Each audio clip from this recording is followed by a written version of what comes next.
Salam sejahtera Malaysia, denyut nadi suara rakyat bergema di channel ini.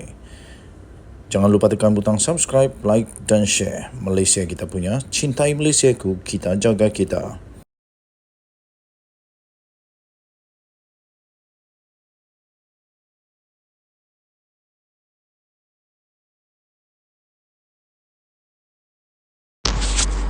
Salam sejahtera Malaysia, denyut nadi suara rakyat bergema di channel ini. Berita terkini yang pastinya menggemparkan seluruh Malaysia. Baru sahaja Sanusi mengangkat sumpah sebagai Menteri Besar Kedah yang baru disahkan di hmetro.com.my. PDRM akan panggil Sanusi pula. Mengapa? Kerana PDRM akan panggil Sanusi berhubung kerana mempamerkan kertas undi. Berita penuh Kuala Lumpur. Polis akan memanggil Menteri Besar Kedah Datuk Seri Muhammad Sanusi Mat Noor untuk dirakamkan keterangannya kerana telah mempamerkan kertas undi pada pilihan raya negeri baru-baru ini. Ketua Polis Negara Tan Sri Razaruddin Hussain berkata, semua pihak perlu memberi peluang kepada polis untuk menyiasat kes ini. Beliau berkata, pihaknya akan memanggil Muhammad Sanusi untuk dirakam percakapan. Siasatan akan dijalankan mengikut Akta Kesalahan Pilihan Raya 1954 menurut Ketua Polis Negara itu. Ketua Polis Negara itu juga turut berkata, polis tidak akan menganiaya sesiapa dan kertas siasatan ini akan diserahkan kepada pejabat peguam negara, katanya pada satu sidang media selepas majlis serah terima tugas Pengarah Jabatan Siasatan Jenayah JSJ Bukit Aman di sini pada hari ini. Razaruddin berkata, bagi membuat pertuduhan, ia bukanlah diputuskan oleh pihaknya. Tetapi polis akan membuat cadangan kepada peguam negara selepas melihat keterangan.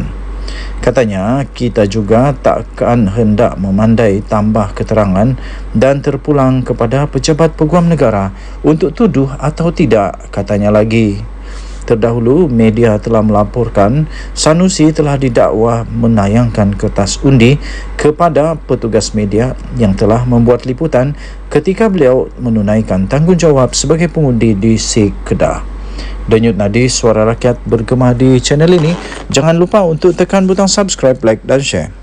Malaysia kita punya, cintai Malaysiaku, kita jaga kita. Bye-bye. Salam sejahtera Malaysia. Denyut nadi suara rakyat bergema di channel ini. Okey, ada satu persoalan besar dalam otak saya yang saya mau tanya kepada anda semua yang menonton video ini. Anda boleh komen. Baru-baru ini Hadi Awang kata kerajaan akan tumbang. Muhyiddin kata Anwar Ibrahim letak jawatan. Soalannya mudah saja. Siapa jadi Perdana Menteri kalau PAS dan Bersatu memerintah negara Malaysia? Ini pasti menjadi bikin sakit otak. Siapa jadi Perdana Menteri kalau mereka memerintah? Muhyiddin Yassin dah jadi kluster mahkamah. Habis nanti tak akan nak jilat ludah sendiri, tak akan nak jilat muntah sendiri. Yang selama ini duk kata Zahid Hamidi. Ya, nanti kalau jadi kerajaan nak jadi siapa Perdana Menteri? Muhyiddin Yassin. Kan Muhyiddin Yassin dah ada kluster mahkamah. Dia sudah jadi kluster mahkamah. Hamzah Zainuddin, kamu setujukah Hamzah Zainuddin jadi Perdana Menteri? Atau Azmin Ali? Azmin Ali kan jadi Perdana Menteri. Tapi tak boleh. Macam mana pun, tunggu pisang berbuah durian pun tak boleh Azmin Ali jadi Perdana Menteri. Kenapa tak boleh? Kerana Azmin Ali bukan ahli parlimen. Azmin Ali bukan ahli parlimen. Jadi macam mana Azmin Ali nak jadi Perdana Menteri? Tak boleh. Habis siapa nak jadi Perdana Menteri? Hadi Awang. Hadi Awang jadi Perdana Menteri pun susah juga. Kerana banyak negara Islam yang sampailah ni tak terima Hadi Awang. Susah juga. Aku pun pening kepala. Siapa nak jadi Perdana Menteri ya? Siapa nak jadi Perdana Menteri? Kalau Hadi Awang jadi Perdana Menteri, bagus juga. Cuma saja satu, dia dah tua. Dia dah tua, kesian juga. Kedua, masalahnya kita ni sangat mempunyai hubungan yang baik dengan negara-negara di Timur Tengah. Yang mana negara-negara ini sampai sekarang ni masih banyak lagi negara-negara Timur Tengah, negara-negara Arab yang masih tak terima lagi Hadi Awang. Dianggap sebagai salah seorang yang terlibat di dalam organisasi yang bla bla bla. Cakap bla bla bla sudahlah. Kamu cari siasat sendirilah no. Okey. Jadi siapa jadi Perdana Menteri? Siapa jadi Perdana Menteri? Takkan nak jadikan siapa? Perdana Menteri siapa pula? Oh, Sanusi. Sanusi pun tak boleh jadi Perdana Menteri kerana dia bukan ahli parlimen. Habis siapa yang nak jadi Perdana Menteri? Siapa yang nak jadi Perdana Menteri? Ada lagi calonnya, Tuan Ibrahim Tuan Man. Setujukah hampa kalau dia jadi Perdana Menteri? Bolehkah Tuan Ibrahim Tuan Man jadi Perdana Menteri? Ada credibility kah dia jadi Perdana Menteri? Mahukah pelabur-pelabur dari dunia luar, daripada negara-negara luar masuk Malaysia kalau depa ni jadi Perdana Menteri? Tuan-tuan dan puan-puan yang dihormati sekalian, anda boleh berikan saya idea, anda boleh berikan pendapat anda boleh tinggalkan komen anda pada pendapat anda. Siapakah yang akan jadi Perdana Menteri sekiranya Perikatan Nasional PAS memerintah Malaysia? Sekarang baru mereka tahulah macam mana nak jawab ni. Nak sangat jadi kerajaan kan? Takkanlah tiba-tiba kecuali lah tiba-tiba bila dah boleh jadi kerajaan, panggil UMNO semula masuk dalam kerajaan supaya ada calon Perdana Menteri dari UMNO. Kita tengoklah nanti. Apa-apa pun anda boleh komen. Denyut Nadi, Suara Rakyat bergema di channel ini. Bye-bye. Salam sejahtera Malaysia. Selamat pagi tuan-tuan dan puan-puan yang dihormati sekalian. Saya nak gelak dulu. Sebab kenapa saya gelak? Saya teringat kepada ucapan Tok Guru Hadi Awang yang sampai sekarang saya tak faham isi kandungannya. Yang sampai sekarang saya tak boleh nak hadam isi kandungannya.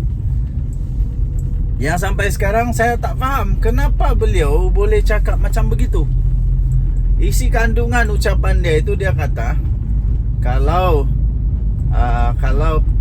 Perikatan Nasional menang besar, kerajaan boleh bertukar.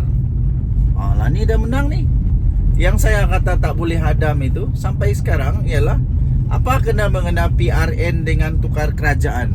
Sampai sekarang saya tak faham. Jadi sampai sekarang saya tak tahu macam mana kerajaan boleh bertukar dengan hanya PN menang di PRN. Buktinya sekarang. Perikatan Nasional sudah menang besar ni. Sudah menang besar. Mereka telah menang besar. Paling banyak kerusi yang mereka menang adalah Perikatan Nasional. PAS lah paling banyak menang. 100 lebih kerusi mereka menang. PH hanya menang 70 lebih.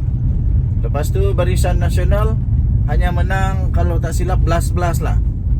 Jadi yang nak tanya ni, dah menang besar macam ni, mana bila nak tukar kerajaan? Bila nak tukar kerajaan, tak tukar-tukar pun. Kata kalau menang besar boleh tukar kerajaan, tak tukar pun. Tak tukar pun. Sebab tak ada kena-mengena PRN dengan PRU. Tak ada kena-mengena Ahli Dewan Undangan Negeri dengan Dewan Rakyat. Yang bentuk kerajaan ya tuan-tuan dan puan, bukanlah adun, tapi adalah wakil rakyat di Dewan Rakyat, parlimen. Jadi Hadi Awang itulah waktu dia bercakap tak betul apa yang dia cakap. Kecuali dia berjaya untuk pujuk semua parti yang bersama dengan kerajaan perpaduan untuk sokong PAS. Tapi bukan mudah untuk pujuk supaya sokong PAS. GPS Sarawak, mereka ni sudah pun memberikan janji. Mereka janji bahawa akan sokong Anwar sampai habis penggal. Lepas tu PGRS Sabah pun sudah janji akan sokong Anwar sampai habis panggal. Yang tinggal sekarang untuk Hadi Awang pujuk, adalah UMNO lah. Untuk UMNO lah. Jadi mungkin UMNO boleh dipujuk lah. Sebab UMNO satu-satunya yang boleh dia pujuk. Tapi pun begitu, UMNO pun sudah memberikan janji kepada Anwar bahawa apapun terjadi, UMNO BN pun akan tetap menjunjung titah ke bawah Duli Yang Maha Mulia Seri Paduka Baginda Yang di-Pertuan Agong untuk tidak bertukar kerajaan. Jadi tak tahu tang mana, lagu mana, macam mana Hadi Awang nak tunaikan cakap dia itu. Macam mana nak tukar tak tahu. Muhyiddin taklah juga bising sangat pasal tukar kerajaan ni. Tak, sebab mungkin dia faham. Tapi Hadi Awang tak tahu macam mana. Kan Hadi Awang ini pakar membujuk. Hadi Awang pernah mengaku bahawa dia adalah watak utama dalang di dalam langkah Sheraton. Jadi untuk langkah, entah langkah apa kali ini, langkah kanan, langkah kiri, langkah kijang, langkah apa lagi ya, langkah 1000, langkah lari, tidak tahulah apa lagi langkah dia. Tapi yang pasti, tuan-tuan dan puan-puan yang dihormati sekalian, apa yang Hadi Awang cakap itu tak betul. Susah nak jadi. Kerana kita sudah ada akta lompat parti ya, yang sudah diluluskan di parlimen. Jadi macam mana orang nak lompat parti? Jadi janganlah berharap dengan impian yang tak jadi-jadi. Okey, Denyut Nadi Suara Rakyat bergema di channel ini. Terjilat ludah sendiri, cakap tak serupa bikin. Okey, so bertaubatlah. Janganlah hancurkan negara Malaysia dengan rampas-merampas ini lagi. Kita jumpa lagi. Bye-bye.